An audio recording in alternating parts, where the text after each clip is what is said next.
The crystal spires of New Althera gleamed under the twin suns, their prismatic surfaces casting rainbow patterns across the marble courtyard where Princess Zeratil stood in her ceremonial robes. The intricate silver threading of her garments caught the light, but she felt none of its warmth. Today was her wedding day, and she had never felt more alone. The Veltar Empire stretched across 12 star systems, each one a jewel in the crown of galactic civilization. For 3,000 years, her people had maintained peace through careful diplomacy, strategic alliances, and the occasional arranged marriage. Today, she would become part of that tradition, bound to a species she barely understood for the sake of interstellar harmony. Humans were still newcomers to the galactic community. They had achieved faster-than-light travel only 2 centuries ago, stumbling into a universe already mapped and claimed by older, wiser races. The Veltar had watched with amusement as these bipedal mammals struggled to understand the complex web of galactic politics. They were crude, emotional, and surprisingly resilient, but hardly impressive by any measure that mattered. Zaratil's betrothal to Captain Marcus Chun of the Terran Colonial Defense Force had been arranged by the High Council as a gesture of goodwill. The humans needed legitimacy in galactic affairs, and the Veltar needed access to the rich mining worlds the humans had discovered in the outer spiral arms. It was a practical arrangement, nothing more. She had studied her future husband's dossier extensively. Marcus Chun, age 34 in human years, born on Earth's moon Luna. Career military officer with commendations for bravery and tactical excellence. No family ties of significance. The holographic images showed a tall man with dark hair and intelligent brown eyes, but the cold data told her nothing of who he truly was beneath the uniform. Your Highness. The voice belonged to Counselor Velnith, her oldest advisor and teacher. The elderly Veltar approached with measured steps, his 4 arms folded in the traditional posture of respect. The human delegation has arrived. They await your presence in the Hall of Harmonies. Zaratil nodded, her luminescent skin shifting from its natural pale blue to a deeper indigo, a sign of stress that she couldn't quite suppress. Has there been any word from the outer colonies? Any developments that might delay the ceremony? Velnitha's large, dark eyes regarded her with understanding. He had raised her since childhood, after her parents died in a transport accident. He knew her better than anyone. You hope for reprieve that will not come, child. The Zaktar incursions in the Kepler sector have only made this alliance more necessary. The humans have proven surprisingly effective against the raiders. The Zaktar were a constant thorn in the side of galactic civilization. Pirates, slavers, and, worse, they emerged from the dark spaces between stars to prey on peaceful worlds. Recent attacks had grown bolder, more coordinated. Traditional Veltar strategies of negotiation and technological superiority had proven insufficient against their savage tactics. The humans fight like mad beasts, Zaratil said, repeating what she had heard in council meetings. They throw themselves at danger without thought for consequences. Perhaps, Velnith replied carefully. Or perhaps they understand something about danger that we have forgotten in our long peace. The Hall of Harmonies was the most beautiful chamber in the palace, its walls carved from living crystal that resonated with harmonic frequencies. As Zaratil entered, the crystals began to sing, a low, haunting melody that spoke of ancient ceremonies and binding oaths. Representatives from a dozen species filled the hall, their various forms creating a tapestry of galactic diversity. The human delegation stood apart from the others, and Zaratil felt a moment of culture shock at the sight of them. They were so uniform compared to other species, all roughly the same height and build, distinguished mainly by variations in skin tone and facial features. Their clothing was practical rather than decorative, and they carried themselves with a military bearing that spoke of constant vigilance. Marcus Chun stood at the center of the human group, and Zaratil studied him with new eyes. He was taller than she had expected, his presence commanding despite the alien surroundings. His dress uniform was immaculate, but functional, lacking the ornate decorations favored by other species. When their eyes met across the hall, she saw intelligence there, and something else, a depth of experience that seemed older than his years. The ceremony itself was brief by Veltar standards.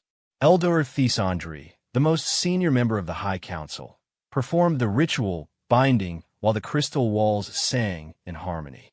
Words were spoken in the ancient tongue, vows exchanged, and symbolic gifts presented. Through it all, Marcus stood with quiet dignity, speaking the alien words with careful pronunciation despite their obvious difficulty. When the time came to exchange personal tokens, Zaratiel offered a small crystal pendant, a fragment of her homeworld's primary moon, traditionally given to signify trust. Marcus presented her with something she didn't recognize at first, a simple metal band worn smooth by handling. "It was my father's wedding ring," he said quietly in accented but understandable Veltar. "He died when I was young, but my mother kept it. She said it represented the promise to protect what matters most." The gesture surprised her. Among her people, marriage tokens were chosen for their symbolic value or aesthetic beauty. This simple band had neither, but it carried something far rarer, personal meaning. She slipped it onto one of her long, delicate fingers and found that it fit perfectly. After the ceremony, the reception continued in the Garden of Reflections, where flowing water and floating luminescent plants created an atmosphere of tranquil beauty. Diplomats and dignitaries mingled freely, discussing trade agreements and mutual defense pacts while servants offered delicacies from across the galaxy. Zaratiel found herself observing her new husband as he moved through the crowd.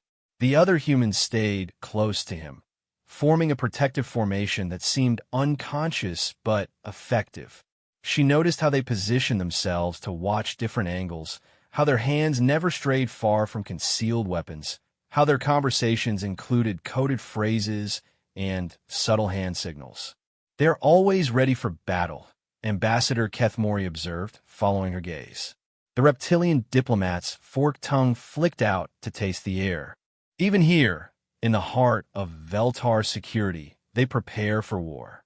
"Perhaps they have reason," Zaratiel replied, surprising herself with the defense of people she barely knew. What reason could they have? The Zaktar have never penetrated this far into civilized space. They lack the technology and coordination for such an assault. Before she could respond, alarms began sounding throughout the palace. Not the gentle chimes used for ceremonial announcements, but the harsh, discordant warnings reserved for genuine emergencies. The crystal walls of the garden began to pulse with urgent red light, their harmonious singing replaced by a staccato rhythm that made her heart race. Palace guards rushed into the garden, their energy weapons charged and ready. Captain Saral Vex, head of palace security, approached the dais where Zaratiel stood with Marcus and the other dignitaries. "Your Highness," Saral Vex said, his normally steady voice tight with strain. "We have multiple contacts incoming. Zaktar raiders, at least 50 ships, approaching at attack speed. They've somehow bypassed our outer detection grids." Gasps of shock and disbelief rippled through the assembled guests. The Zaktar had never dared attack New Althra directly. The planet was protected by orbital defense stations, patrol fleets, and the most advanced early warning systems in the galaxy. For raiders to reach this far undetected was impossible. How long until the weeks following the Zaktar attack brought changes to New Althra that no one could have anticipated? Where once the capital had been a showcase of peaceful prosperity, it now hummed with purposeful activity that spoke of preparation for war. The transformation was subtle, but unmistakable to those who knew what to look for. Zaratiel stood on the observation deck of the newly constructed Orbital Command Center, watching as human and Veltar engineers worked side by side to install defensive systems that would make the previous attack impossible to repeat. The sight should have been reassuring, but instead it filled her with a complex mixture of gratitude and unease. "The integration is proceeding ahead of schedule," Marcus reported, joining her at the viewing portal. His voice carried the professional tone he used for military briefings, but she had learned to hear the subtle undertones that revealed his true thoughts. He was pleased with the progress, but concerned about something else. "What's troubling you?" she asked directly. 3 weeks of marriage had taught her that Marcus appreciated directness over diplomatic subtlety. Intelligence reports from the outer colonies. The Zaktar aren't reacting to their defeat here the way we expected. How so? Normally, after a failed raid, they withdraw to regroup and plan their next assault. This time, they seem to be accelerating their timeline instead. Multiple raiding fleets are moving toward populated systems simultaneously. Zaratil felt a chill that had nothing to do with the orbital station's climate control. They're not retreating. They're attacking everywhere at once. That's our assessment. And it suggests something troubling about their command structure. Either they've developed a new level of coordination, or someone is giving them orders from outside their traditional clan hierarchy. The implications were staggering. The Zaktar had always been dangerous because of their savagery and unpredictability. If they had gained strategic intelligence and centralized command, they would become exponentially more threatening. How long before they can mount another major offensive? Weeks, maybe days. Our deep space monitoring stations are detecting fleet movements throughout this sector. They're positioning for a simultaneous strike against multiple targets, including Earth. Marcus's expression grew grim. Earth can defend itself. The Veltar colonies are more vulnerable, even with our enhanced security measures. We can't be everywhere at once. Before Zaratil could respond, an urgent communication alert echoed through the command center. The holographic display activated, revealing the face of Admiral Sarah Torres, now commanding the joint Human-Veltar Defense Forces. "Captain Shun, Your Highness," Torres said without preamble, "we have a priority alpha situation developing in the Kepler sector. Multiple Zaktar fleets have emerged from hyperspace and are converging on New Geneva colony." "Population?" Marcus asked, already shifting into command mode. 4.7 million civilians, minimal orbital defenses. The colony's ground-based security forces are standard peacekeeping units, completely inadequate for military action. Time to reach them? At maximum speed, 18 hours. The Zaktar will arrive in 6. The mathematics of the situation were brutally simple. Even with their enhanced capabilities, human forces couldn't reach New Geneva in time to prevent a massacre. The colony would fall, and millions would die or disappear into Zaktar slave markets. "Sir," Torres continued, "there is one option. The experimental long-range deployment protocol." Marcus's jaw tightened. "That's still in testing phase. The risks are considerable but manageable. We have clearance from Command Authority for emergency implementation." Zaratil listened to the exchange with growing confusion. "What is the long-range deployment protocol?" "Something we hoped we'd never have to use," Marcus replied quietly. "A method of getting human forces to distant locations faster than conventional transport allows." "How?" "By pushing human enhancement beyond normal safety parameters. Temporary modifications that allow us to survive transportation methods that would kill unenhanced individuals." Torres provided additional details through the communication link. "The process involves genetic modification, cellular reinforcement, and neural acceleration to prepare subjects for quantum tunneling transport. Essentially, we disassemble the enhanced soldiers at the molecular level, transmit them across space at faster-than-light speeds, and reassemble them at the destination." "That's impossible," Zaratil said flatly.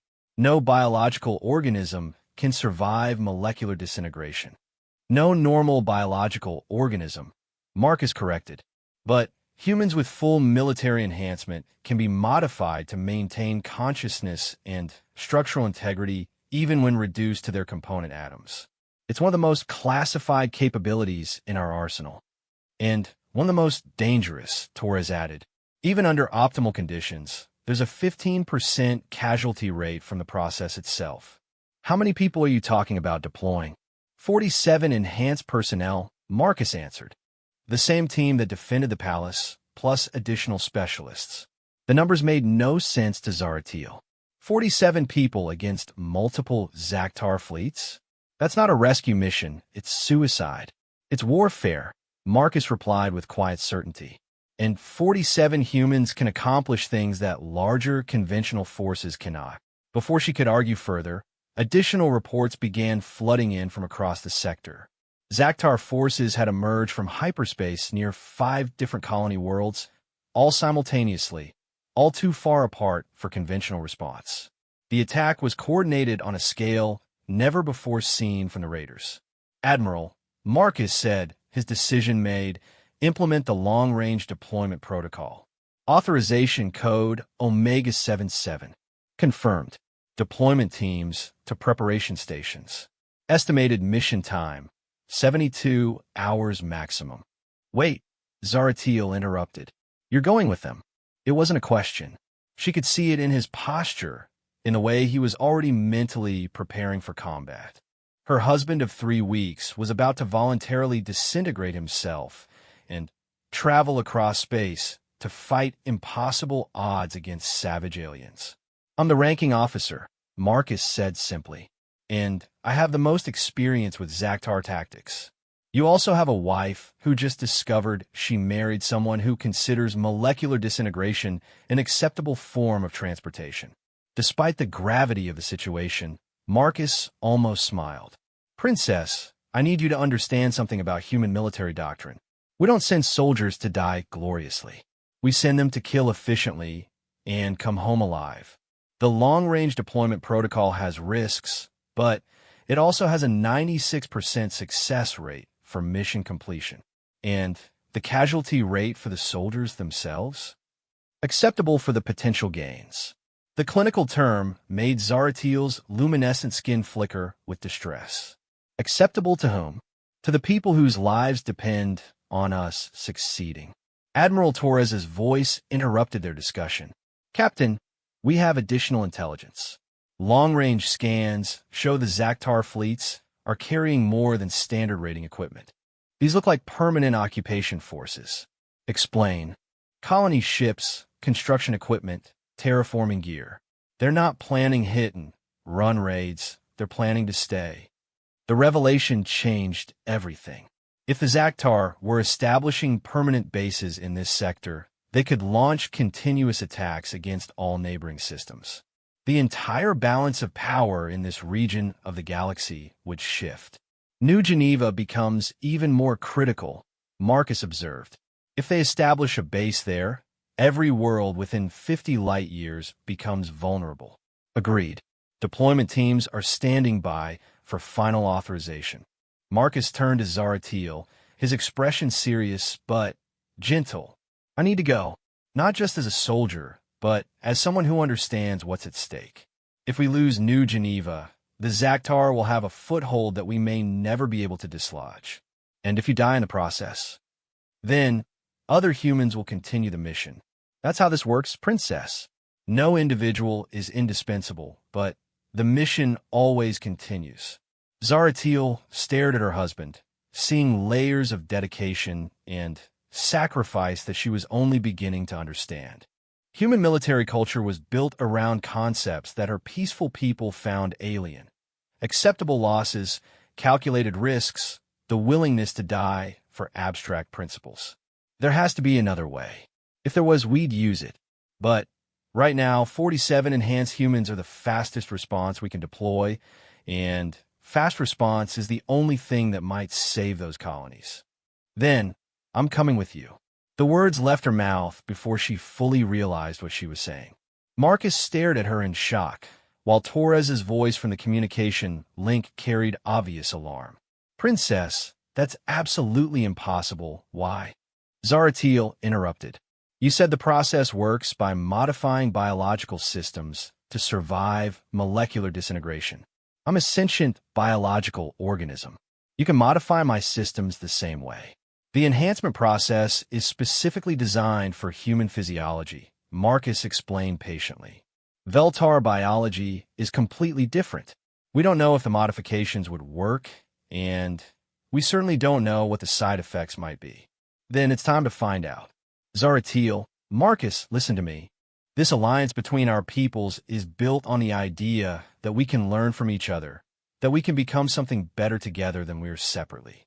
If you're right about the Zaktar threat, then this war is going to last longer than a few raids. Eventually, other species are going to have to learn to fight the way humans fight. That doesn't mean you have to be the first. Yes, it does. I'm a symbolic bridge between our species. If I can survive human enhancement and deployment, it proves that the alliance is more than just political convenience. It proves that we can literally become stronger together. Admiral Torres's voice cut through their discussion. Sir, we need a decision. The Zaktar will reach New Geneva in 5 hours and 40 minutes. Marcus looked at his wife, seeing determination in her luminescent features that reminded him why he had come to respect Veltar culture. They might be peaceful, but they were not cowards. Admiral, patch me through to Chief Medical Officer Reeves. I need an immediate consultation on cross-species enhancement protocols. Sir, the princess wants to volunteer for the deployment mission. The silence that followed was so profound that Zaratiel could hear the hum of the orbital station's life support systems. Finally, Dr. Elizabeth Reeves appeared on the communication link, her expression cycling through surprise, concern, and professional curiosity. Captain Chun, Princess Zaratiel, Dr. Reeves said formally. I understand there's been a request for emergency cross-species enhancement. Theoretical question, Dr. Marcus began. Could Veltar physiology be modified to survive long-range deployment? That's not a theoretical question, Captain. That's a request for experimental xenobiology performed under combat conditions. Could it be done? Dr. Reeves was silent for several moments, clearly running calculations in her head. Veltar's cellular structure is more resilient than human baseline in some ways, less resilient in others. The neural architecture is completely different. However, yes, I believe it could be done. The modification process would be extensive, potentially irreversible, and carry significant risk of psychological as well as physical trauma. What kind of risk? Zaratiel asked. Princess, human enhancement is designed to work with human consciousness. Your thought patterns, emotional responses, sensory processing, everything would be altered by the modification process. You might survive the deployment, but you might not survive it as yourself. What does that mean? It means you could emerge from the process with enhanced physical capabilities, but fundamentally altered personality, memory gaps, or complete psychological breakdown. We simply don't have enough data on Veltar neurology to predict the outcome. Marcus turned to her with an expression of firm denial.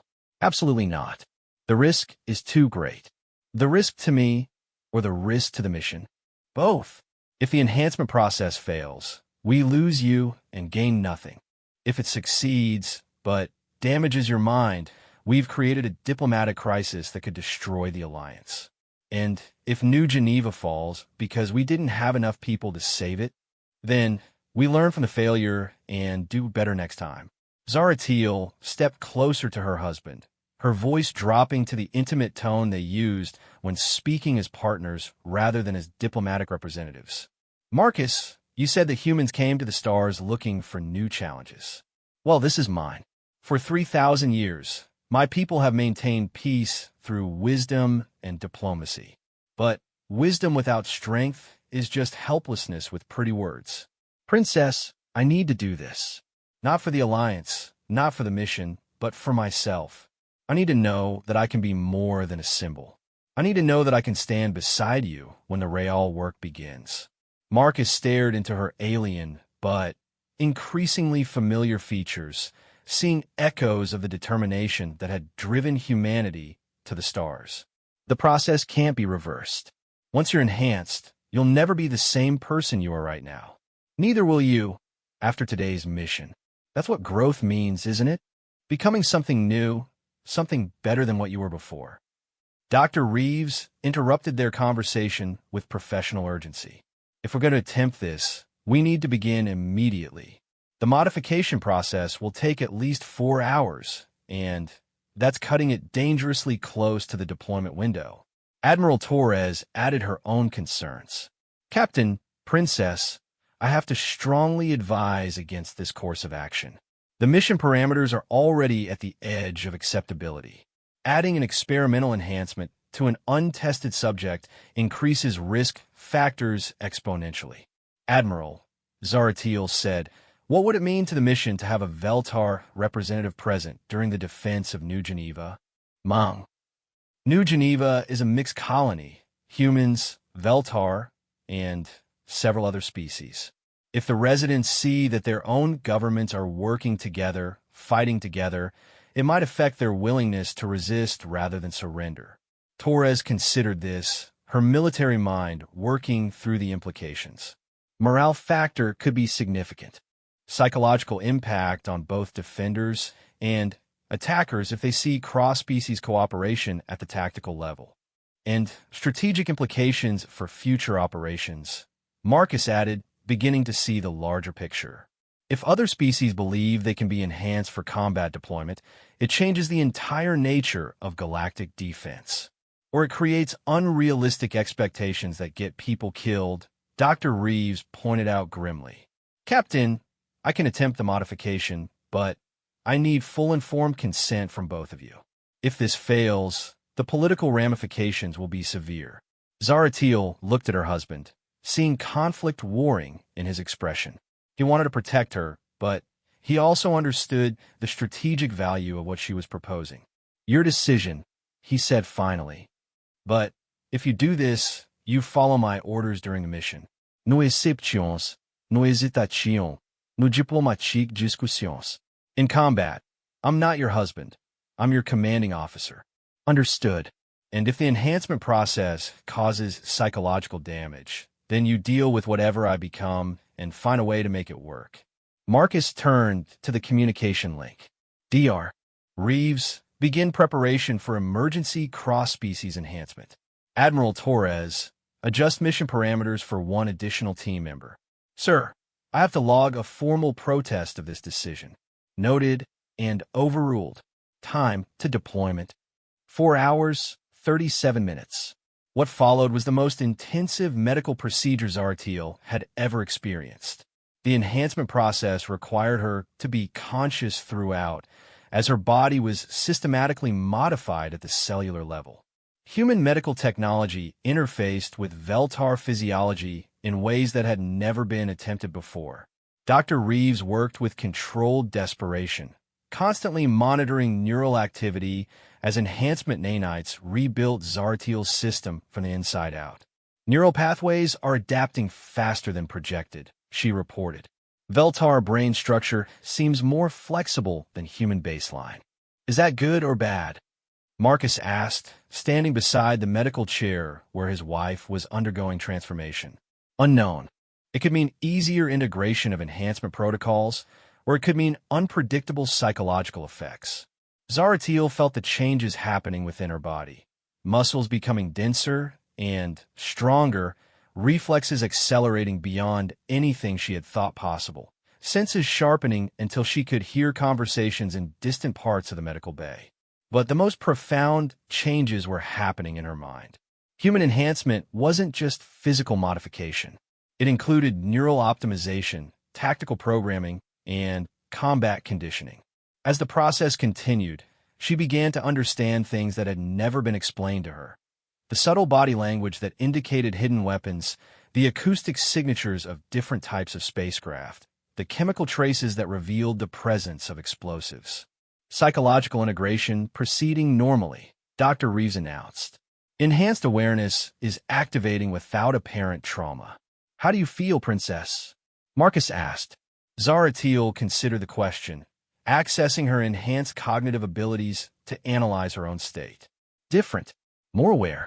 I can hear your heartbeat, smell the metal composition of the equipment, feel electromagnetic fields from the ship's systems. Disorienting. No. Clarifying. I understand now why you move the way you do, why your people always seem so alert. You're constantly processing threat assessments, aren't you? It becomes automatic after enhancement. Part of who you are. Part of who I am now, too. The final phase of the process involved integration of the deployment protocols, modifications that would allow her consciousness to survive molecular disintegration and reassembly. This was the most dangerous part, as her enhanced brain learned to maintain coherence even when her body ceased to exist in any recognizable form.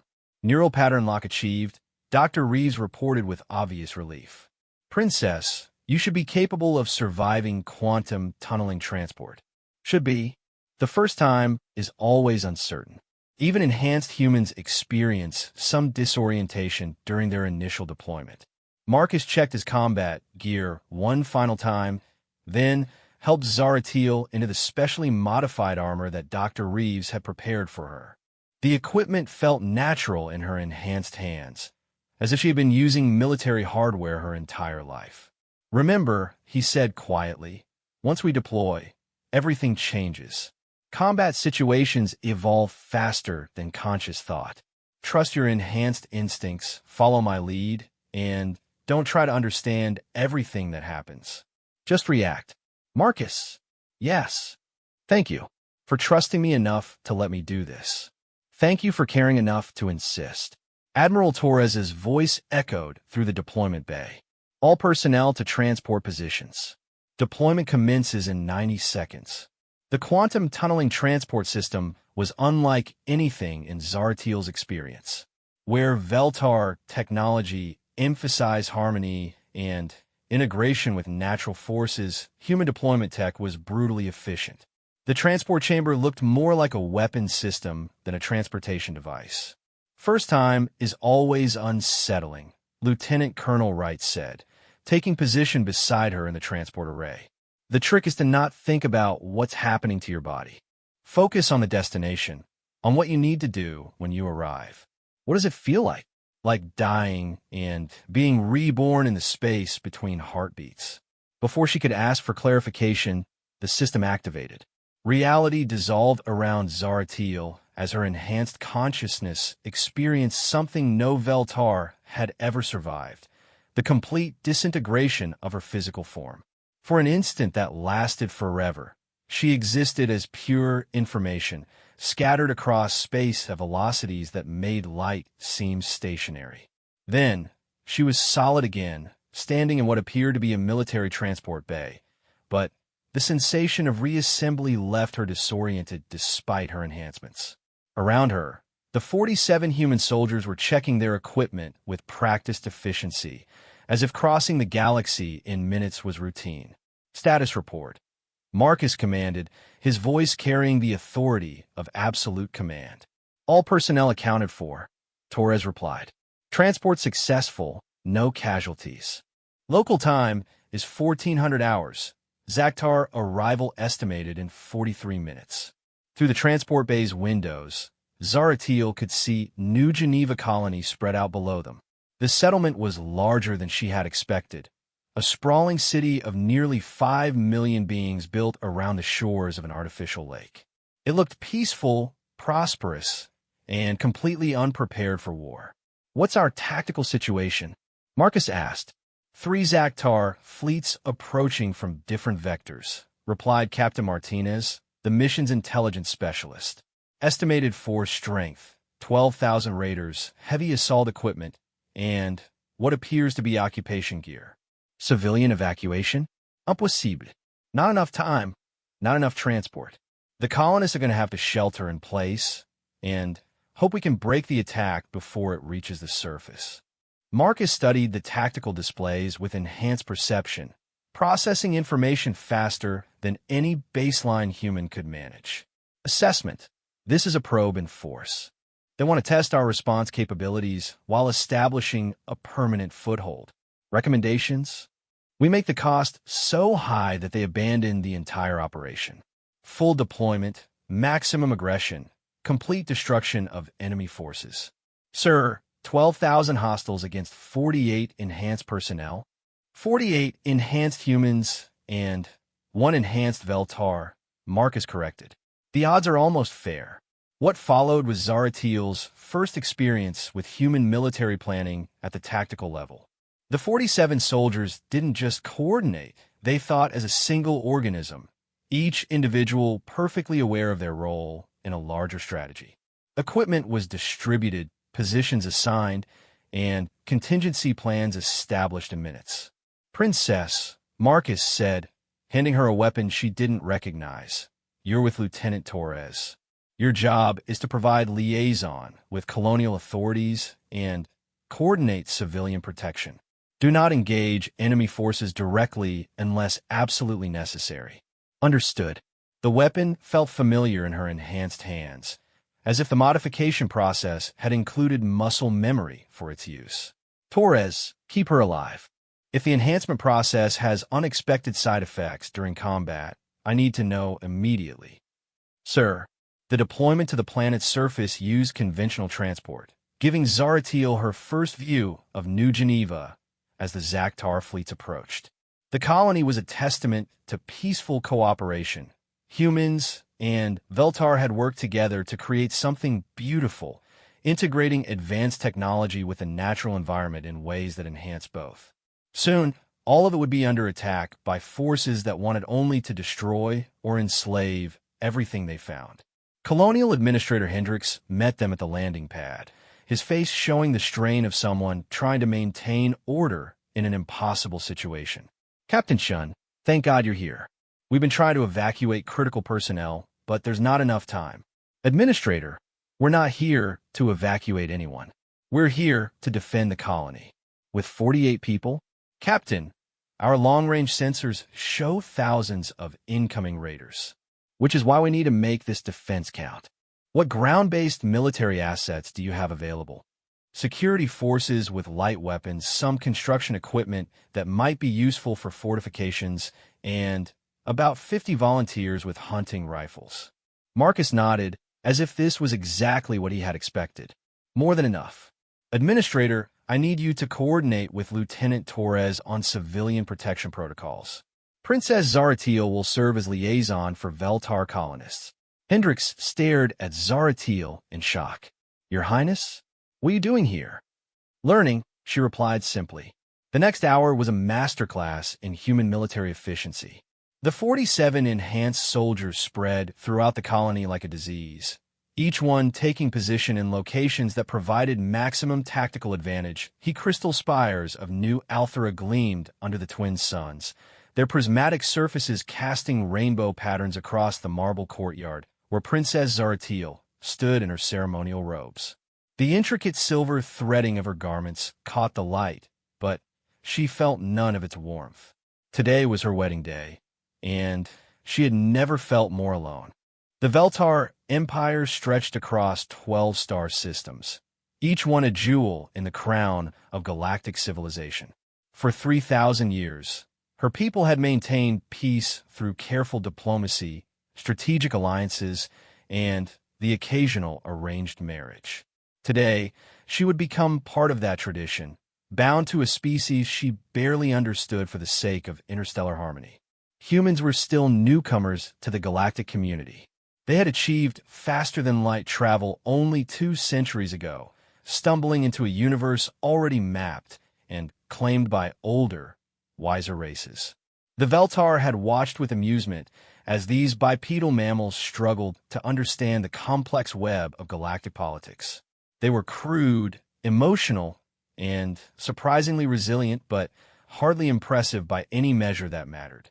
Zaratiel's betrothal to Captain Marcus Chun of the Terran Colonial Defense Force had been arranged by the High Council as a gesture of goodwill. The humans needed legitimacy in galactic affairs, and the Veltar needed access to the rich mining worlds the humans had discovered in the outer spiral arms. It was a practical arrangement, nothing more. She had studied her future husband's dossier extensively. Marcus Chun, age 34 in human years, born on Earth's moon Luna. Career military officer with commendations for bravery and tactical excellence. No family ties of significance.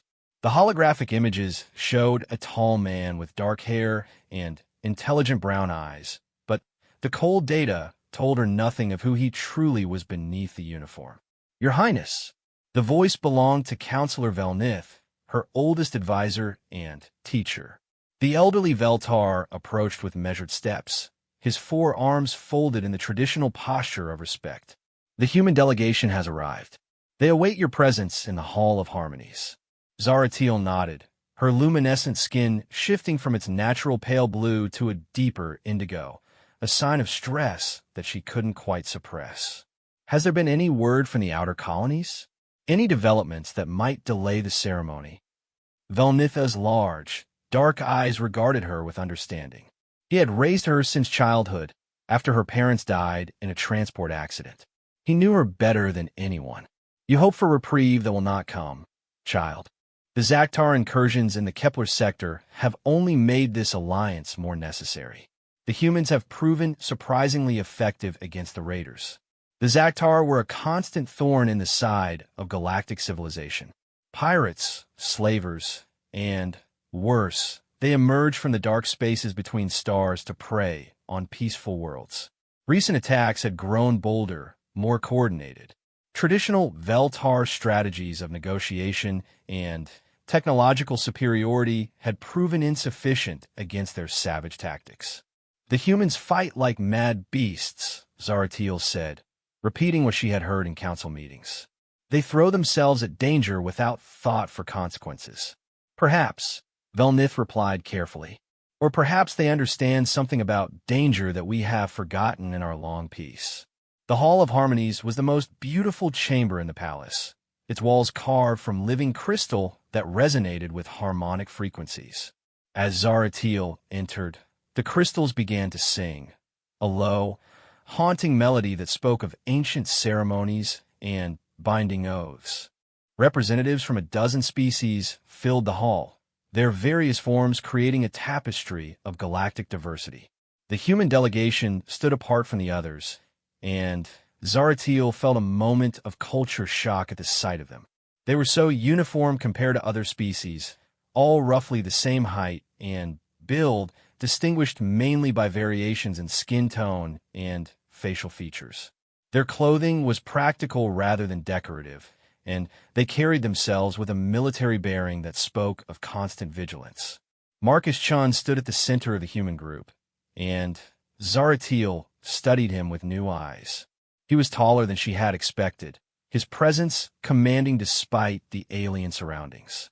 His dress uniform was immaculate, but functional, lacking the ornate decorations favored by other species.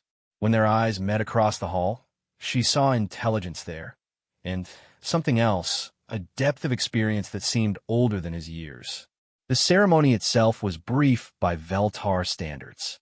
Elder Thisandri, the most senior member of the High Council, performed the ritual binding while the crystal walls sang in harmony.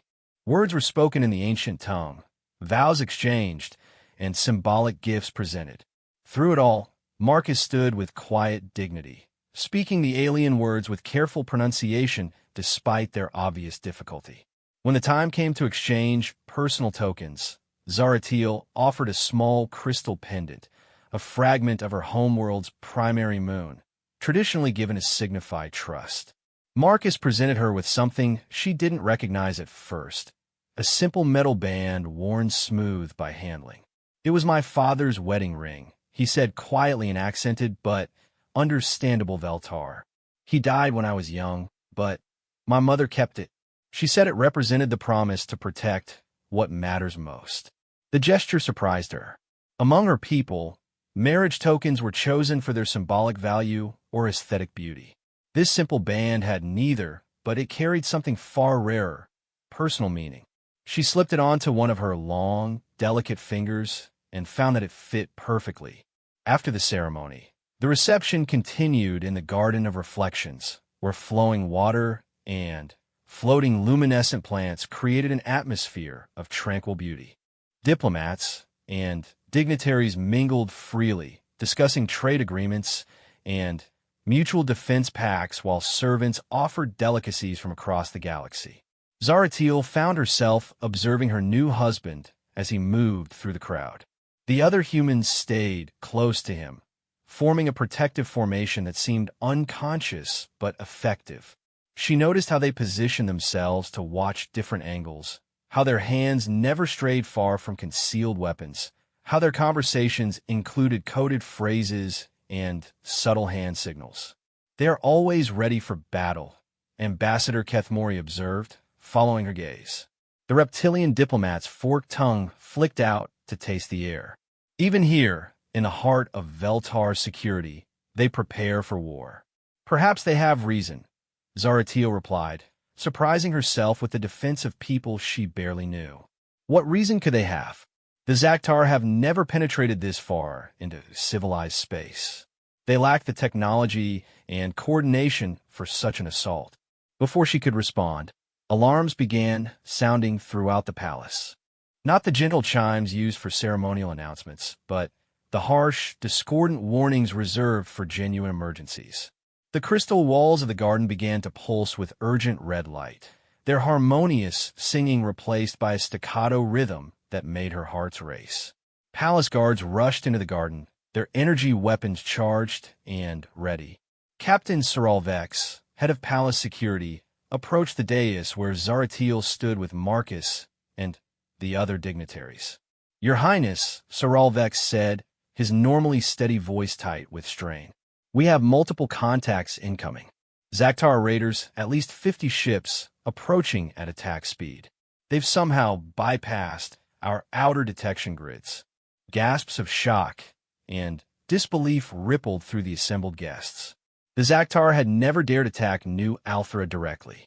The planet was protected by orbital defense stations, patrol fleets, and the most advanced early warning systems in the galaxy. For raiders to reach this far undetected was impossible. How long until they reach orbit? Ambassador Kethmori demanded. 17 minutes, sir. We're evacuating the palace and activating all defensive systems, but Saralvex hesitated, clearly uncomfortable with what he had to say next. "But," Zaratil prompted, "the orbital stations aren't responding to our signals, Highness. Something has interfered with their control systems. We're essentially defenseless." Panic began to spread through the crowd as the implications sank in. Without the orbital platforms, New Althra's surface defenses were insufficient to repel a major raid. Millions of civilians would be at the mercy of the Zaktar, who were known for their brutality toward prisoners. Marcus stepped forward, his calm demeanor unchanged despite the chaos around them. "Captain Saralvex, what ground-based defenses do you have available?" "Sir," the Veltar officer looked confused by the question. "We have ceremonial guards and a small security force, but they're not equipped for military action. This is a cultural center, not a fortress." "What about spacecraft?" "Anything capable of atmospheric flight and combat. A few pleasure craft, some transport vessels. Nothing that could challenge Zaktar raiders." Marcus nodded, as if this was what he had expected. He turned to the small group of humans who had accompanied him to the ceremony. "Assessment. 50 raiders means at least 2,000 hostiles," replied Commander Sarah Torres, his second-in-command. Her voice was steady, professional. "Standard Zaktar tactics will be to land multiple forces simultaneously, spread our defenses thin, then converge on primary targets." "Civilian evacuation?"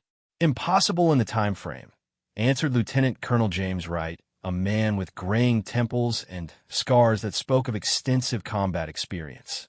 "They've planned this too well. The timing, the disabled orbitals. This isn't a random raid." Zaratil listened to their exchange with growing amazement.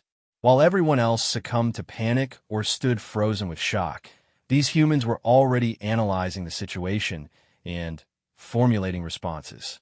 Their calm efficiency was unlike anything she had seen from her own people's military advisors. "Recommendations?" Marcus asked. "We make a stand," Torres said without hesitation. "Here at the palace. Force them to come to us on our terms." "With what?" Saralvex interrupted. "We have perhaps 30 guards with ceremonial weapons against 2,000 raiders." Marcus looked at him with an expression that might have been pity. "Captain, you're thinking like someone who's never faced desperate odds before. In war, numbers matter less than determination and position. This is madness." Ambassador Kethmori hissed. "We should surrender, negotiate. The Zaktar want slaves and valuables, not a massacre. If we offer tribute, they'll take your tribute and kill you anyway." Wright cut him off. "I've seen Zaktar work before. They don't negotiate, they don't show mercy, and they don't leave witnesses. The discussion was interrupted by the arrival of more palace staff, all bearing urgent reports. The Zaktar fleet had split into attack groups, targeting population centers across the planet. Communications with other cities were being jammed. Most ominously, long-range sensors showed the raiders deploying what looked like ground assault pods. "They're going to land troops all around the palace," Soralvex reported, his voice hollow with despair. "Standard suppression pattern. We'll be surrounded within minutes of their touchdown." Zaratiel watched her new husband's reaction to this news. Instead of the fear or resignation she expected, she saw something that made her luminescent skin flicker with confusion. Marcus was smiling, not with happiness, but with the grim satisfaction of someone who had been waiting for exactly this moment. "How many humans do we have on planet?" he asked Torres. 47, including the embassy staff and trade representatives. Most of them have military backgrounds. Weapons, personal sidearms only. The Veltar don't permit military hardware in their space. Marcus nodded, then turned to address the assembled crowd. His voice carried clearly over the chaos, cutting through the panic with its calm certainty. "Ladies, gentlemen, honored guests, I understand this situation seems hopeless, but I want you to know that help is available. My people have experience dealing with the Zaktar. If you're willing to trust us, we can organize an effective defense." "With 47 people," Kethmori demanded. "Against thousands? This is suicide." 47 humans, Marcus corrected gently. "There's a difference." Before anyone could ask what he meant, the palace shuddered under the impact of the first raider landings. Through the crystal walls of the garden, they could see fiery streaks descending from the sky as assault pods crashed into the manicured grounds outside. Harsh alien voices could be heard shouting in the distance, accompanied by the distinctive whine of Zaktar energy weapons. "It begins," Wright observed, checking his sidearm with practiced ease. Marcus turned to Zaratiel, and for the first time since they had met, she saw him not as a diplomatic arrangement, but as a person.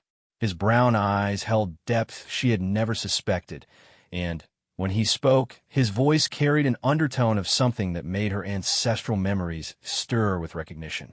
"Your Highness, Zaratiel, I need to ask something of you. What I'm about to do may seem frightening, even alien to your people, but I need you to trust me." "What do you mean?" she asked, though part of her already knew the answer would change everything. "I mean, it's time you learned what humans really are." The first Zaktar warriors burst through the garden's outer barriers just as Marcus finished speaking. They were massive creatures, standing nearly 3 meters tall, with thick gray hide and multiple arms ending in razor-sharp claws. Their weapons were crude, but effective, designed to cause maximum pain and terror. They howled with savage joy at the sight of so many helpless prey gathered in one place. What happened next would be burned into Zaratiel's memory for the rest of her very long life. Marcus moved, not the careful, measured movement of a diplomat or the practiced efficiency of a soldier, but something else entirely. He flowed like liquid death, covering the distance to the nearest Zaktar in heartbeats. The raider, trained warrior that it was, tried to bring its weapon to bear, but Marcus was already inside its guard. The sound of the raider's neck breaking was lost in the chaos that followed.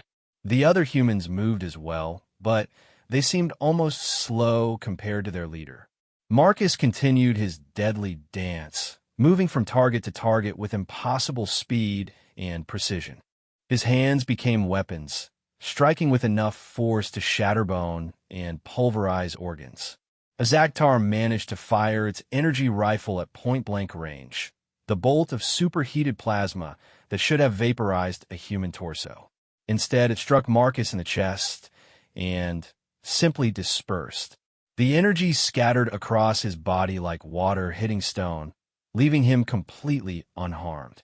"Impossible," Kethmori whispered, but Zaratiel barely heard him. She was transfixed by the sight of her husband, a man she had thought she understood, moving through the raider force like an avatar of destruction.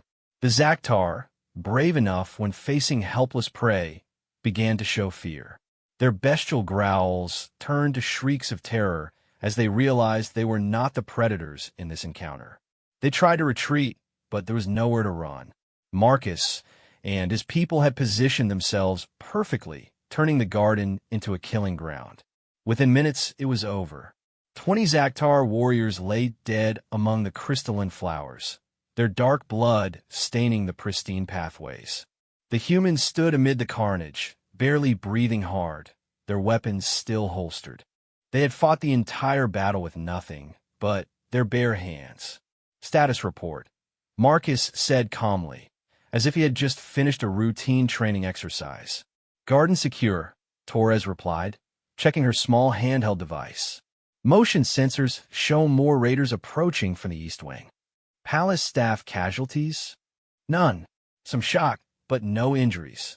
Marcus nodded, then turned back to the stunned crowd of diplomats and dignitaries. His smile was gentle, almost apologetic, but his eyes held depths that seemed to contain the fury of stars.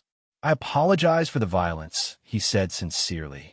I know this must be disturbing for peaceful people, but I want to assure you all that this situation is under control.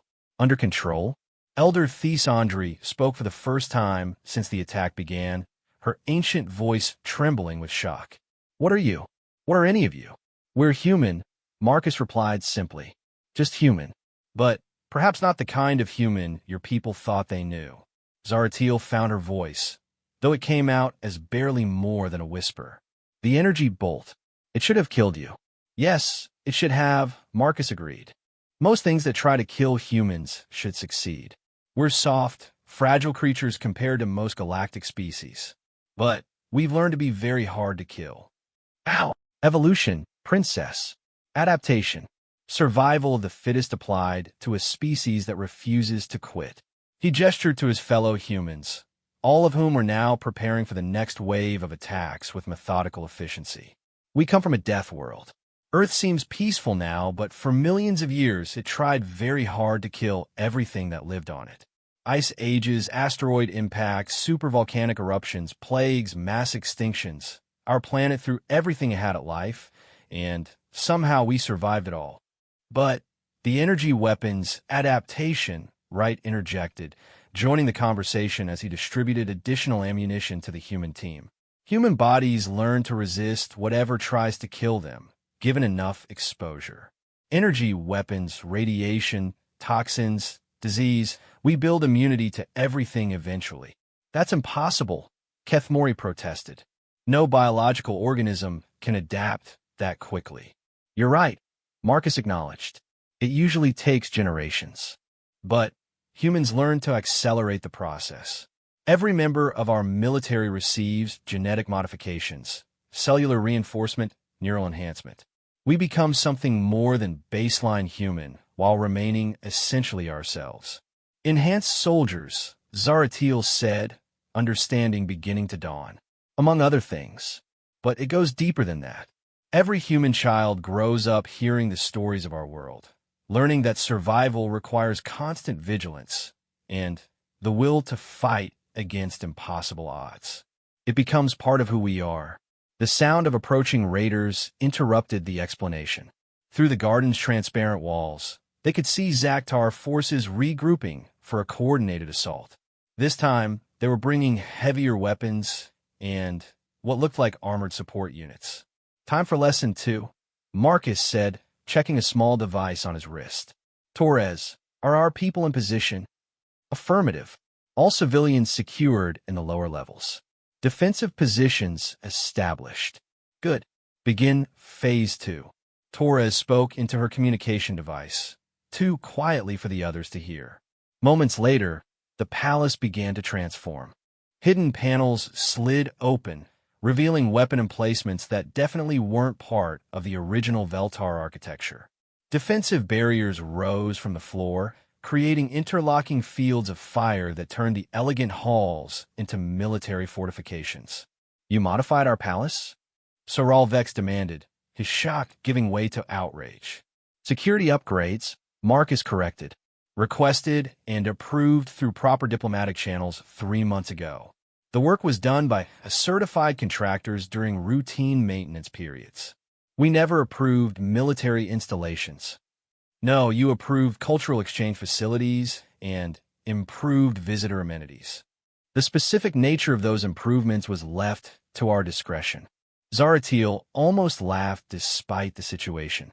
Her new husband had played the galaxy's master politicians with the same casual efficiency he had displayed against the raiders. You planned for this. All of it. We hoped it wouldn't be necessary, Marcus replied honestly. But, yes, we planned for the possibility of Zaktar aggression. They've been probing deeper into civilized space for months, testing responses. An attack on New Althera during a high-profile diplomatic event was always a likely scenario. Then, why didn't you warn us? We tried. Your intelligence services dismissed our reports as human paranoia. Apparently, we have a reputation for seeing threats where none exist. The second wave of Zaktar hit the palace like a hammer blow. This time, they brought plasma cannons and assault mechs, weapons capable of reducing the ancient structure to rubble within minutes. The beautiful crystal walls, designed to sing with harmonious music, now screamed under the impact of heavy weapons fire. But the palace held. The hidden defenses activated automatically, creating energy shields that deflected the worst of the incoming fire. Automated weapon systems emerged from concealed positions, laying down precise defensive fire that turned the palace grounds into a maze of deadly crossfire. The humans moved through this chaos like they belonged there, coordinating their defense with the kind of tactical precision that spoke of long experience. They weren't just soldiers, Zaratil realized. They were artists of war, painting their masterpiece across a canvas of destruction. Marcus himself seemed to be everywhere at once, appearing wherever the defense was weakest, turning certain defeat into unexpected victory. When a Zaktar assault mech broke through the outer perimeter, he met it head-on, his bare hands somehow finding purchase on its armored hull. What followed defied everything Zaratil thought she knew about physics and biology. The mech, a 12-ton behemoth designed to level buildings, simply came apart in Marcus's hands. Not slowly, not with visible effort, but with the casual ease of someone dismantling a child's toy. Armor plates that should have required industrial equipment to remove were torn away like paper. Critical systems were disabled with surgical precision, leaving the machine a harmless pile of expensive scrap metal. My God, Elder Thesandri whispered, using an ancient Veltar expression that had fallen out of common usage millennia ago. What have we allied ourselves with? The battle continued for what felt like hours, but was probably only minutes. Wave after wave of Zaktar threw themselves against the palace defenses, each assault more desperate than the last. They had expected easy prey and found instead a nightmare of coordinated resistance and impossible human resilience. Finally, inevitably, the raider assault broke. The surviving Zaktar began to withdraw, their savage howls of triumph replaced by confused retreat calls. They had never encountered resistance like this, and their simple minds couldn't process what they had experienced. Let them go, Marcus ordered when some of his people moved to pursue the fleeing raiders. They'll carry word back to their clans. Sometimes a reputation for invincibility is worth more than a few extra kills. As the immediate danger passed, the palace's automated systems began the process of restoration. Hidden panels closed, emergency barriers retracted, and the crystal walls gradually returned to their normal harmonic resonance. Within minutes, the only evidence of the battle was the scattered debris outside and the lingering smell of ozone from discharged energy weapons. Status report, Marcus requested, settling back into his role as diplomatic envoy as easily as he had assumed the mantle of warrior. 0 friendly casualties, Torres reported. Palace defenses performed within acceptable parameters. Estimated enemy casualties, 87%. Civilian evacuation status, all non-combatants secured in the lower levels. No injuries, minimal psychological trauma. Orbital situation, Zaktar fleet is withdrawing. Whatever disabled our defense platforms seems to be reversing itself. Full communications should be restored within the hour. Marcus nodded, satisfied with the reports, then turned his attention back to the stunned gathering of galactic dignitaries. His transformation back to diplomatic mode was so complete that Zaratiel might have thought she had imagined the past hour, if not for the evidence of her own eyes. "I apologize again for the disruption to our celebration," he said with genuine regret. "I know this has been a shocking experience for many of you. If anyone requires medical attention or psychological support, my people are trained to provide assistance." "You saved us," Counselor Velnith said slowly, his voice filled with wonder. 47 humans against thousands of raiders, and you saved us all. "We protected our allies," Marcus corrected gently. "It's what allies do." "But how?" Ambassador Kethmori demanded. "The speed, the strength, the immunity to energy weapons. None of this is possible for any known species." "It's possible for humans," Wright answered before Marcus could respond. "We just don't usually demonstrate our capabilities so openly. Tend to make people nervous." "Nervous?" Elder Thesandri's laugh held more than a hint of hysteria. "Young man, nervous doesn't begin to describe what I'm feeling right now." Marcus stepped forward, his expression serious. "Elder Thesandri, honored guests, I understand your concern. What you've witnessed today reveals capabilities that we typically keep hidden for reasons of galactic diplomacy. However, I want to assure you that these abilities are used solely for defensive purposes." "Defensive?" Kethmori's voice cracked slightly. "You just dismantled a 12-ton assault mech with your bare hands." "In defense of this palace and everyone in it," Marcus replied calmly. "Including you, Ambassador." Zaratiel stepped forward, her mind reeling with the implications of everything she had witnessed. "You've been hiding this from us." "From everyone." "Why?" "Because we learned from our early mistakes," Marcus answered honestly. "When humans first achieved interstellar flight, we were enthusiastic about demonstrating our capabilities. We wanted to show that we belonged among the galactic powers, that we were strong enough to stand with any species." "What happened?" she asked, though she suspected she already knew. "Fear," Torres answered simply.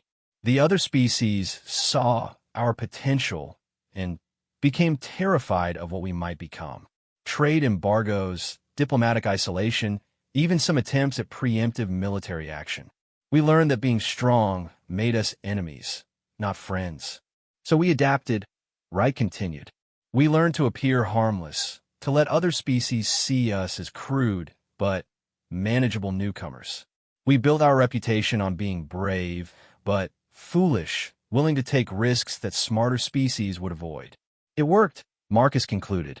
"We gained acceptance in galactic society by convincing everyone that we were more enthusiastic than competent. Today is the first time in 50 years that we've had to reveal the truth." "And what is the truth?" Zaratiel asked, her voice barely above a whisper. Marcus met her eyes, and in them she saw depths of experience and capability that made her ancestral memory sing with recognition of something primal and dangerous. "The truth, Princess, is that humanity is what happens when evolution decides to create the perfect predator, then gives it intelligence, technology, and the will to protect what it cares about.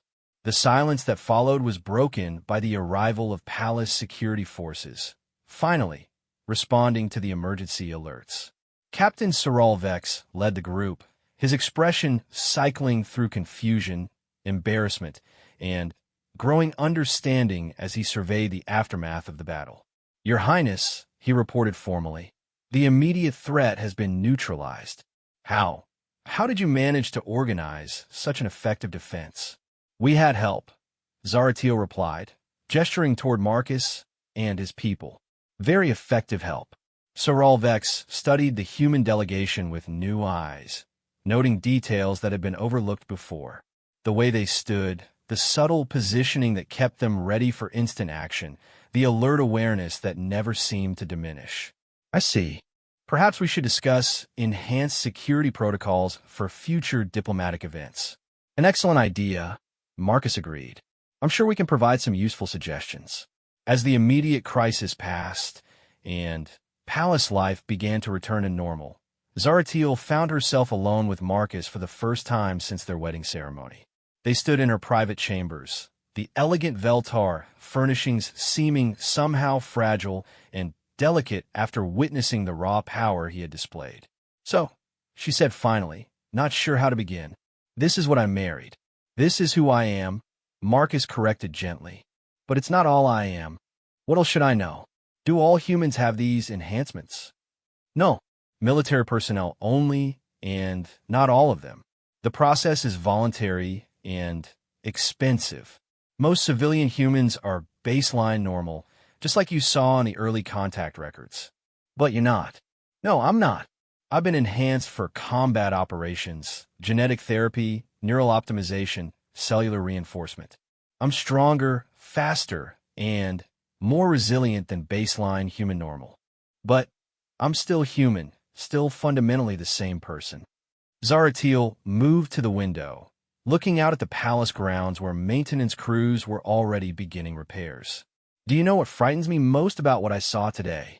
Tell me, it wasn't the violence or the speed or even the impossible strength. It was the control. You could have killed every Zaktar on this planet without breaking a sweat, but you chose exactly how much force to use, where to apply it, when to stop. That kind of precision in the face of combat. It speaks to a level of experience that terrifies me." Marcus joined her at the window, his presence somehow both comforting and unsettling. "How long do you think humanity has been fighting, Princess?" "I don't know. Your records show organized warfare for only a few millennia. Our records show organized civilization for only a few millennia. We've been fighting since before we learned to speak. Every generation of humans has faced some existential threat, some challenge that required us to become stronger, smarter, more adaptable just to survive. And now we've run out of challenges on our own world, so we came to the stars looking for new ones." His smile was gentle, but carried undertones that made her shiver. "The galaxy has provided plenty. Is that what this marriage is to you? Another challenge?" Marcus turned to face her fully, his expression serious. "No, Zaratiel.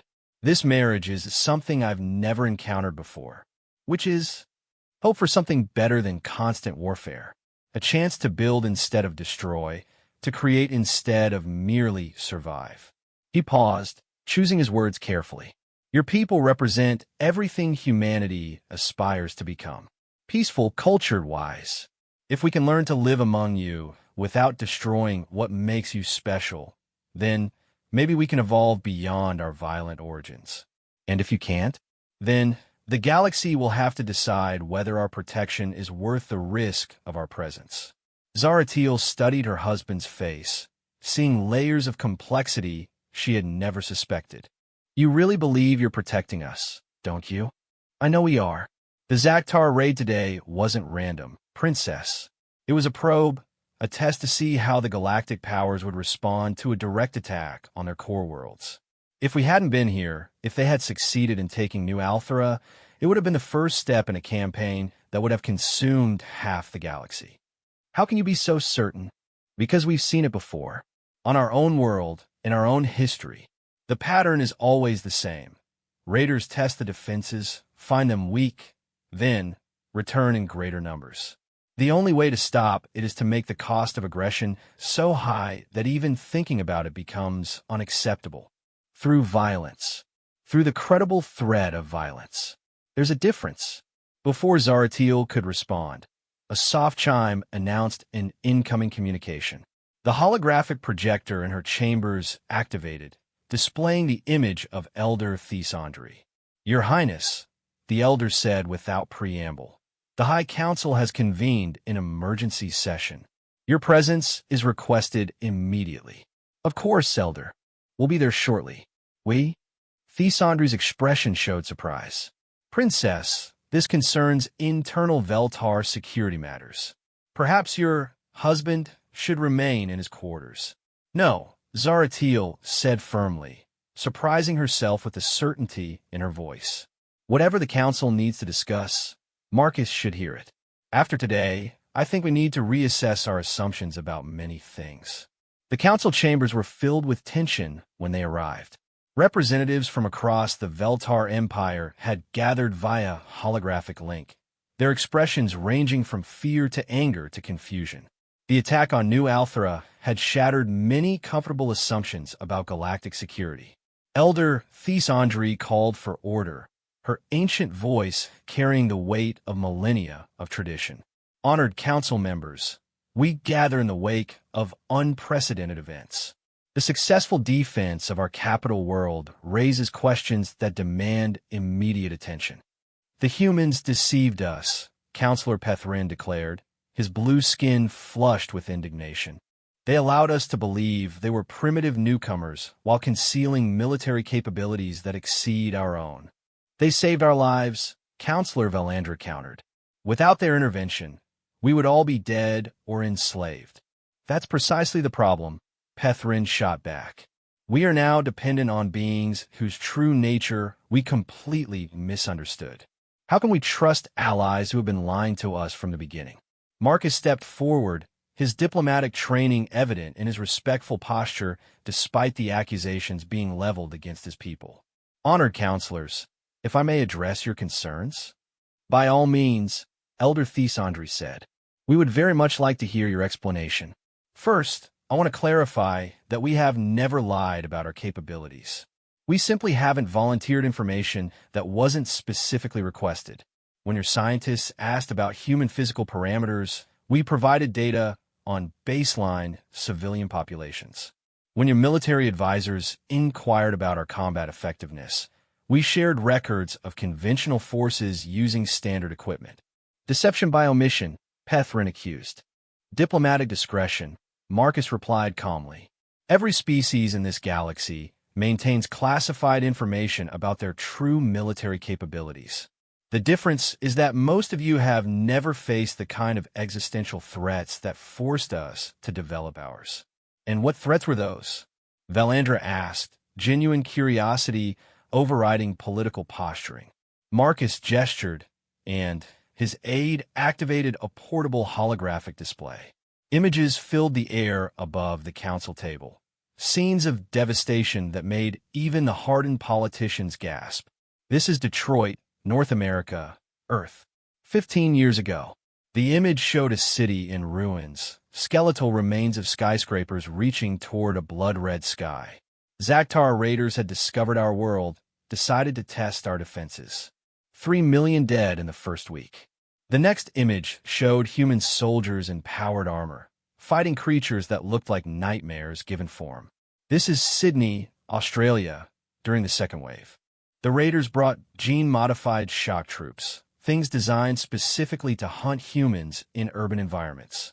More images followed, space battles around Earth's moon, ground fighting in the ruins of once great cities, human soldiers standing against impossible odds with expressions of grim determination. This is why we enhanced ourselves, Marcus explained quietly. Not for conquest, not for dominance, but for survival. Every ability you saw demonstrated today was earned through necessity, paid for with the blood of people who died protecting their homes. But you won, Counselor Valandra observed. You drove them off. We won that battle. But the war never really ended. The Zaktar learned from their defeat, became smarter, more coordinated. They started probing other worlds, testing other species, looking for easier targets. Elder Thesandri leaned forward, her ancient eyes showing understanding. And you've been tracking their movements ever since. We've been hunting them, Marcus corrected. Following their raiding fleets, learning their patterns, occasionally intervening when we could do so without revealing ourselves. Why this secrecy? Pethrin demanded. If you knew they were a threat, why didn't you warn the galactic community? We tried. 12 years ago, we presented detailed intelligence about Zaktar activities to the Galactic Security Council. We were told that our paranoid human tendencies were causing us to see threats where none existed. When we offered to provide enhanced protection for vulnerable worlds, we were politely declined. So you decided to infiltrate our society instead?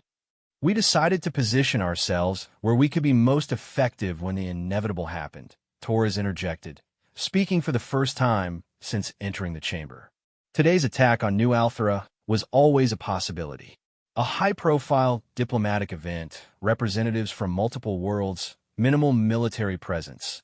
It was exactly the kind of target the Zaktar prefer. You used our wedding as bait, Zaratiel said, the realization hitting her like a physical blow. Marcus turned to her, his expression pained but honest. No, princess. The marriage alliance was genuine, arranged through proper diplomatic channels for legitimate political reasons. But, yes, we knew it might attract unwanted attention, and we prepared accordingly. You prepare by turning our palace into a fortress. We prepared by ensuring we could protect you if protection became necessary. His voice carried a sincerity that cut through her anger. Everything we did to keep you safe. Elder Thesandri called for order as voices began to rise throughout the chamber. Enough. We can debate motivations later. What matters now is the immediate situation. Captain Shun, what can you tell us about future Zaktar activities? The raid on New Althera was the opening move in a larger campaign. Marcus replied, his tone shifting back to military formality. Our intelligence suggests they've been building toward a major offensive for months. Today's failure will set back their timeline, but it won't stop them. What do they want? What they've always wanted: slaves, resources, and the destruction of organized civilization. The Zaktar operate on a very simple philosophy. Take what you can, destroy what you can't take, and leave nothing behind that might pose a future threat. Then, why haven't they attacked Earth again? Because Earth is now a fortress world. Every city is protected by orbital defense platforms. Every citizen has military training. Every possible landing site is monitored and defended. The cost of attacking Earth would be prohibitive even for a race that considers casualties irrelevant. But other worlds are more vulnerable, Velandra said, understanding dawning in her voice. Much more vulnerable. The Veltar Empire represents the largest concentration of peaceful, prosperous worlds in this sector. You have everything the Zaktar want, and minimal defenses to protect it. We have the orbital platforms, which were easily disabled by a simple cyber attack, Torres pointed out. Your technology is advanced, but it's designed for peaceful purposes. It doesn't account for enemies who are willing to sacrifice everything for victory. Counselor Pethrin stood abruptly, his agitation clear. So what do you propose? That we militarize our entire civilization, turn every world into another Earth? No, Marcus replied firmly. We propose that you let us do what we do best. Hunt down threats before they can reach your worlds. In exchange for what? Nothing you weren't already offering. Trade agreements, diplomatic recognition, access to your cultural and scientific knowledge. The only difference is that now you know what you're really getting for those concessions. The chamber fell silent as the implications sank in. The Veltar had thought they were offering charity to primitive newcomers, helping humanity gain legitimacy in galactic society. Instead, they had unknowingly hired the most effective military force in known space. This changes everything, Elder Thesandri said finally. It changes nothing that matters, Marcus replied. We are still the same people who came to you seeking alliance. We still want the same things: peace, prosperity, and the chance to build something better than what we left behind. But now we know the price of that peace. Now you know who pays it. Zaratiel listened to the exchange with growing understanding of the complex dynamics at play. Her marriage to Marcus wasn't just a diplomatic alliance. It was a bridge between two fundamentally different approaches to existence. Her people had achieved peace through wisdom and negotiation. His people maintained peace through strength and vigilance. There's something else, she said, speaking for the first time since the revelations began. Something none of you have considered. All eyes turned to her, waiting. We've been thinking of this as humanity protecting us, as if we're helpless children who need guardians. But what if it's more than that?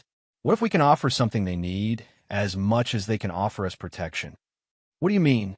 Elder Thesondry asked. Marcus said that humanity came to the stars looking for new challenges, new threats to overcome. But what happens to a warrior people when they run out of wars to fight? What happens to guardians when there's nothing left to protect? Marcus stared at her, something like wonder in his expression. You understand. I'm beginning to. Your people are trapped by your own success, aren't they? You've become so effective at warfare that you risk losing everything that makes life worth fighting for. Exactly. We can protect civilization, but we're not particularly good at creating it. We can eliminate threats, but we struggle to build the kind of society worth preserving. Which is what we do best, Valandra said, following Zaratiel's reasoning. We build, we create, we preserve knowledge and beauty and meaning. A symbiosis, Elder Thesondry mused. Strength and wisdom, protection and creation working in harmony. It could work, Counselor Pethrin admitted reluctantly. But only if there's complete honesty between our peoples. No more hidden capabilities, no more diplomatic deceptions. Agreed, Marcus said without hesitation. Full disclosure of human military capabilities, shared intelligence on external threats, and complete transparency in our defensive preparations. And in return, we get to learn what it means to live for something other than survival. We get to see what we're really protecting. The formal discussions continued for hours, but Zaratiel found her attention drifting to the man beside her. Marcus had revealed himself to be something far more complex than she had imagined. Not just a warrior, but a guardian seeking purpose beyond endless conflict. His people's greatest strength might also be their greatest weakness. They had become so focused on fighting external threats that they had forgotten how to create internal meaning. As the council session finally concluded with tentative agreements to expand the Human-Veltar alliance, Zaratiel realized that her marriage had become something unprecedented in galactic history. Not just a union between individuals, but a bridge between two species that needed each other in ways neither had fully understood. The ceremony that morning felt like it had taken place years ago rather than hours. She had begun the day as a princess fulfilling her duty through an arranged marriage. She was ending it as something entirely new, a partner in an alliance that might determine the future of galactic civilization. Are you ready for this? Marcus asked quietly as they walked back to their chambers. Ready for what? For being married to someone who might have to leave at any moment to fight wars you've never imagined, in places you've never heard of, against enemies that would give you nightmares. Zaratiel considered the question seriously. The man beside her was capable of violence beyond anything in her people's experience, but he was also someone who had dedicated his life to protecting those who couldn't protect themselves. Are you ready to be married to someone who might try to change the very nature of what you are? She countered. What do you mean? I mean that if this alliance is going to work, your people will have to learn to be more than warriors. They'll have to become builders, creators, preservers of the peace they fight to protect. That kind of change might be harder than any battle you've ever fought. Marcus stopped walking, his expression thoughtful. You're right. We've been soldiers for so long. I'm not sure we remember how to be anything else. Then, it's a good thing you have teachers. Is that what you want to be? My teacher. Zaratiel looked at her husband, really looked at him for the first time since their wedding ceremony. Beneath the diplomatic training and warrior's discipline, she saw something that made her hearts quicken with possibility. I want to be your partner, she said, in everything that comes next. As they entered their chambers together, Zaratiel reflected on the day's extraordinary events. She had married a stranger out of duty and discovered that he was both far more dangerous and far more necessary than anyone had imagined. The future they would build together would be unlike anything either of their species had experienced before. Outside their window, the lights of New Althera twinkled in the darkness, peaceful and serene. But Zaratiel now understood that such peace existed only because people like Marcus stood ready to pay whatever price was necessary to preserve it. Tomorrow would bring new challenges, new decisions, and new revelations about the true nature of the alliance they were building. But tonight, for the first time since the marriage ceremony began, she looked forward to discovering what came next. The galaxy had no idea how much everything had just changed.